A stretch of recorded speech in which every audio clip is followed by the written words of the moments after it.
So the people said, look, you got Steve Karsay. We can't find him. You found him. He's a great guy. When you hear Steve Karsay, you're obviously going to talk pitching. You eat, breathe, sleep pitching. So let's give the people what they want. Let's jump into topic number one, starters versus relievers and how the evolution of the game has come around. The example I always bring up is my fascination with the World Baseball Classic. And before, Tampa Bay came up with it, and the rest of baseball jumped on the whole opener idea. I saw them doing it in Cuba, where they bring a closer at the beginning of the game, throw some gas, then bring in Lazo for a few innings, and then bring in the next closer at the end of the game. How do you feel? And now we have the seventh inning specialist, eighth inning specialist, pitch counts. People don't pitch past 5 innings. Where do you see the evolution as far as roles, pitching in baseball? Do you love it? Do you hate it?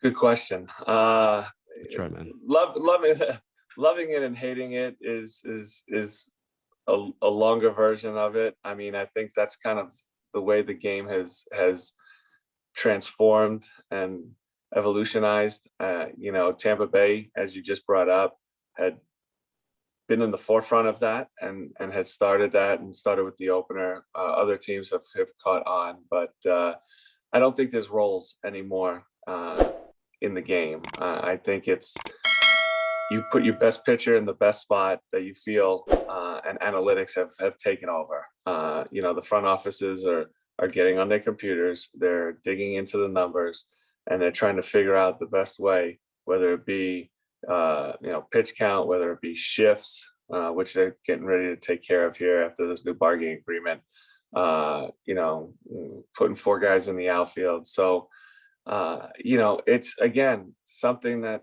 you have to grow with. It's something that you have to understand as far as analytics go. But I always think there's a balance between the two. I really do. I think the experience matters, especially in big moments and big situations in the game. You want your best guys with your best stuff, but you also want experience. You just don't want to put some young guy out there because there's 3 things in my opinion that a computer can't tell you. It's a guy's baseball IQ. I don't think you can put that into an algorithm. A guy's ticker, which is his heart, and how fast that beats when the pressure is high and 50,000 people are screaming. And then the stones between your legs. And when you're standing out there and you have 50,000 people and it's the 9th inning, and it's the 9th inning, and you got Mike Trout standing in the box with the bases loaded. How are you going to react to that situation? And a computer can't tell you that. Your eyes, your ears, your experience being around the player or the guy will let you know and determine if a guy can pitch in that situation. But just to get back to the original question, I'm not a huge fan, but I understand where it goes with the opener and the roles and things like that. I mean, it's really taken away from the starting pitcher market. Guys are not going deep into games anymore. Guys are capped at 100 pitches.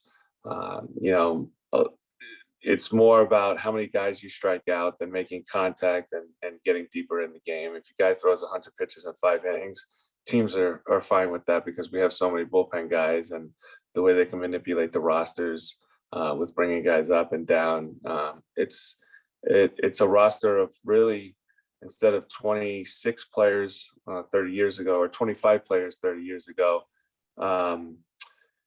it's a roster of maybe 32 or 33 players, and you got to create depth because you're always sending guys to the minor leagues and bringing up a fresh arm. So I think there's a lot that goes into an opener, the shifts, the bullpen, the pitch count.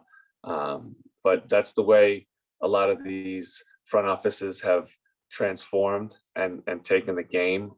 Extremely smart guys who feed the information, but I always think there's a balance, and the coaches who can have a balance between the analytics and their gut, I think, succeed very well.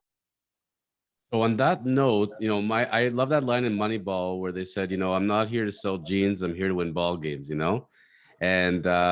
that's the viewpoint from a team perspective. I would say, I don't necessarily care what the shape, size of the person is, their age. Always, like I said, do they have the heart? Can they win the games? But from a young player's perspective, it's not just there's two groups of young players. There's the ones that are saying, I just want to win. That's all I care about. I don't care about my personal glory. Let's just go. And that's the good team player, the grinder, those are the ones to me to become the coaches in the future. Then there's the ones that are sitting with their agents and they're like, okay, so if I'm playing this game in this role, how are my stats going to look up in arbitration and when I become a free agent? And they start doing that math and like, I don't really like this role because it's not conducive to my future career and earnings. It becomes a whole, and then the agent calls up the front office and you start playing that game. When you've been through the coaching ranks, so I know you would understand in the minors. Did you have guys that would come up to you confidentially and say, listen, this is not really good for my future. I don't really like where they're placing me. I get it's good for the team, but it's not good for me. Did you have that? And how do you find that balance? There's always a balance. It's about developing relationships like anything else. It's about communication. It's about just understanding the guy and trying to have a human to human conversation with him about, hey, listen, I understand that you might not like this, but you don't get to pick and choose where you get to pitch in the game. That's up to the manager, that's up to the organization and things like that. But these young guys are programmed these days with everything that's going on and how they prepare and all of that, and the agent form and front offices.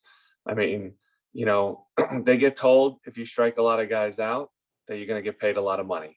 It's not about contact, right? So they go to these institutions like Driveline and different ones that help you with velocity, right? So they all think if I throw hard, I'm going to strike people out. And they don't really understand how command and movement and location, all of those things really play into the game with velocity. If you have velocity, that's great, but that's what teams look for. And they look for guys who throw hard. They look for guys who strike out because the analytics tell you if you don't let the guy hit the ball, he can't get on base, unless he walks. So these are the program things that you just have that human to human contact with, the conversations, and try to get them to understand and buy into the team philosophy and winning.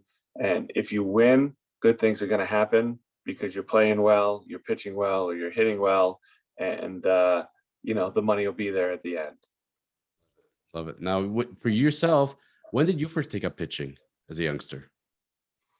Yeah, so mine's a unique story.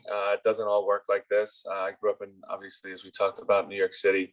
We had, public parks that we used to go play in and whatnot. So you didn't have really, organized baseball besides your community little league that I played in. So around the neighborhood, we would gather the kids and we would go and play sponge ball. It would just be a spongy ball. We would draw a box on the wall, and that's where I would pitch and have fun with the guys. So What age was that roughly? Oh, that was from the time I could get out of the house, 6, 7 years old, okay, until when I get to high school. It was just having fun. It was wiffle ball. It was sponge ball, stick ball in the street. It was those type of things along with little league. Fast forward, like I said, to high school. My sophomore year, I was an infielder, third base, second base. Going about my business, having fun. And then one day we were getting blown out by a certain team that we were playing, and the coach didn't want to use any other pitchers on that particular day. So he asked me if I would want to pitch the last 2 innings because we were losing by a lot of runs. And I was like, sure. I mean, I don't have experience really doing it in high school, but I'll go have fun and do it. There was a scout there watching another player on the other team. He saw the last 2 innings that I pitched, and then after the game, he walked up to my coach and said, "You might want to pitch this guy every 5 days." And that's how I became a pitcher and continued on to pitching every 5 days in high school, and then ultimately fortunate enough to be drafted out of high school by the Toronto Blue Jays and sign and do that and have a scholarship to go to LSU. So I had a choice. It was either go to LSU and play baseball in college, or it was to sign professionally with the Blue Jays and start my career at that point. And how old were you when that scout saw you? I would have had to be 16 at the time that I pitched at the end of my sophomore year in high school. Okay. And we'll talk about the decision with the Blue Jays a little later on. But I will ask you one thing. You talk about the mentality of a pitcher, talking about throwing gas as trying to strike everybody out versus learning the mechanics and, really like becoming a well-rounded pitcher. When did the light bulb go off in your head? Or did you always kind of get it? Or were you also a gas guy that, evolved? I don't really know, to be honest with you, on that question. I was super naive. I was just playing the game because I felt I was good at it. I loved it. I loved to succeeding. I love to compete. I mean, I think that's something that these guys in this era, you got to really instill in them is, don't worry about the mechanics. Don't worry about the results.